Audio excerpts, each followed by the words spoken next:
Really nice '01 Terry Lite 25Y here at Haylett RV of Coldwater, Michigan. And I gotta tell you, I'm real impressed with what I see out of this thing. There's a couple spots where the sun has definitely touched it, and I'll point those out as we go.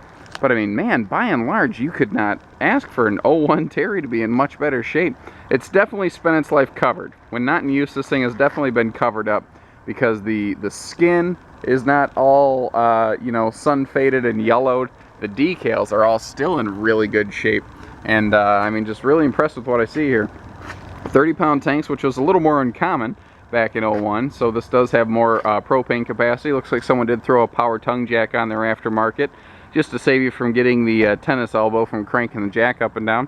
This is a basic, you know, just almost like a starter class, you know, couples camper right here. If you're looking to upgrade from a pop-up or a hybrid, if it's your first camper, if you're looking to downgrade from a big bunkhouse, this could be a very good option for you, because there's just nothing. She's not the fanciest bell to ball, but she's rock solid and reliable. Like I said, there's a couple little things here, like this is just little cosmetic stuff. The little plastic corner pieces on a couple of these have been sun checked a little bit, but the structure, the shell, is fine. That is a manual slide out, by the way. It took my salesman about 5 minutes to realize that, because he started selling campers after the advent of power slide outs. So it's kind of like folks like me.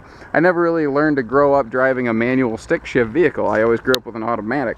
If my life depended on it, my kid were bleeding, I could make that stick shift get to the hospital. I just wouldn't want to use that transmission when I was done.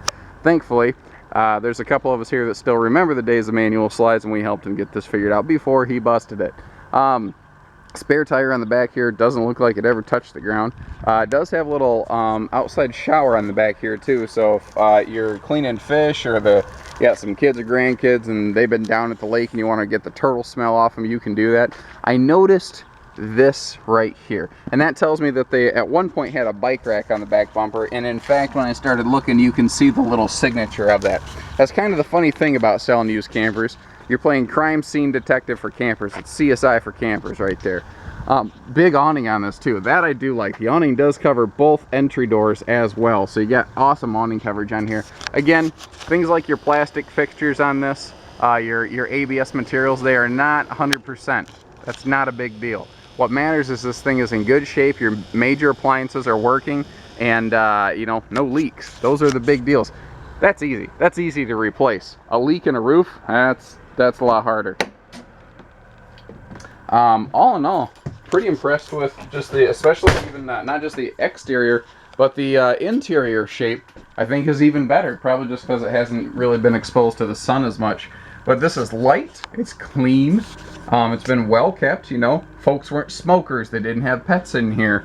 All of your soft goods, like your bead foam or your memory foams and stuff inside here, these are all in good shape. This has not been worn out. It's been used, but it's been stored and it's been cared for properly. That's what I like. Central air and heat, by the way, which is nice in a budget camper like this. A lot of times you get non-centralized air and heat, and it just doesn't work as well. So this will keep up pretty well in the spring and summer and whatnot, fall.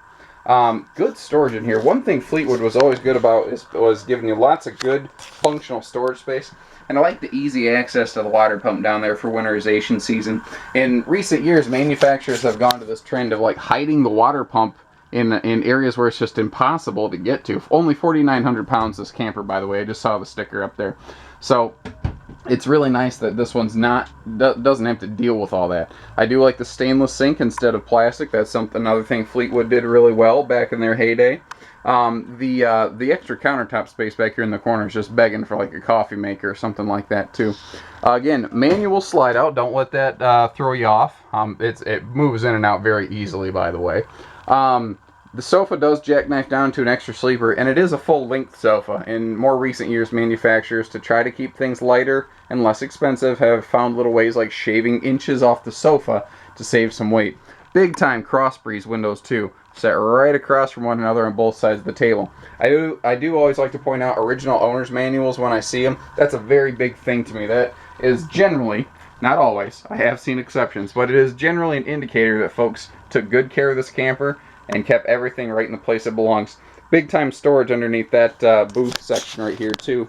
And they do leave you a easy drawer to get down into there, just for simplicity.